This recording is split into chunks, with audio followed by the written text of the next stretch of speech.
Hey everyone, welcome to West Coast Muscle Saws. We're looking at a Homelite Super EZ, very popular saw back in late 70s, early 80s. This belongs to one of my customers and it's been in his family since then, and he would like to get it up and running again.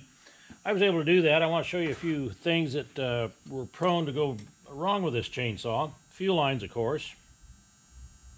This isn't an original filter. These were called sock filters back in the day, and they were poor quality back then. We learned years ago to change these out, get away from these. You can see how loose that fits onto there. That's why they called it a sock. It just fits on there real loose, and it lets all those fine particles from around the tank to get into the tank and go right into that filter area, right into the fuel line, of course right into your carburetor, and create some carburation issues. Fire this up and let you let you listen to it. This is a decompression valve right here. It's a really nice feature on this little guy. You squeeze the trigger and push that in, and that holds a decompression valve in the cylinder right there. It makes it real easy to start. It's a great feature for this little high-performance chainsaw.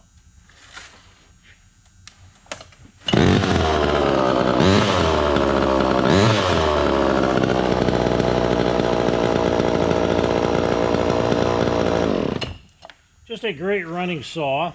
It has the typical leaking fuel cap. You can see it leaking around here. See the gas? I'll show you how to fix those real quick. It's very common if you got one of these red caps. A lot of the black ones you can do too. What you want to do is to gently remove this brass vent.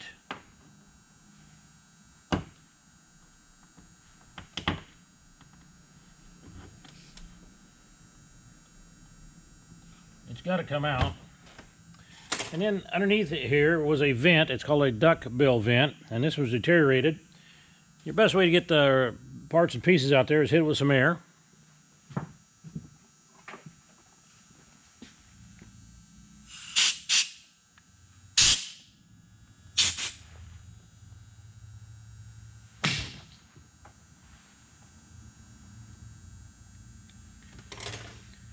And I have these vents, and you can pick them up at certain shops.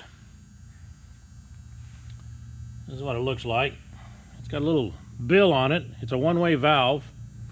Lets air in. You have to have atmospheric air into that tank to make it work. You can't have a sealed off tank, completely sealed off. You can see what would happen if you had that tank completely sealed, no venting system. The fuel pump would pump fuel till it could no longer pump anymore, and then the saw would stall out and die. Set that in there, gently, of course, in place.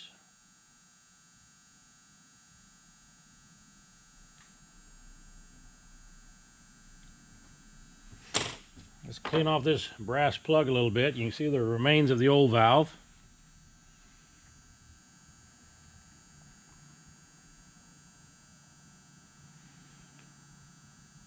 That just breathes. That just lets air in without getting the debris in there is what it does. Put it in place. A little pressure on it. Get it pop in. Popped into place. Put the cap back on.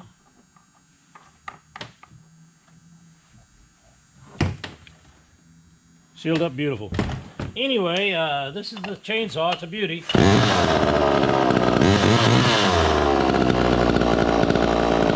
I'll give it a good cleaning now, and my customer will have a very nice chainsaw from his family that's had it for years. If you got any questions on these, I do some restoration. I don't do a ton of these, but I do some restoration on some of these vintage saws, and you know, give me a call or email me and we'll talk it over, and maybe we'll get your saw on video. Got any questions? 541-863-5387, sawking@hotmail.com.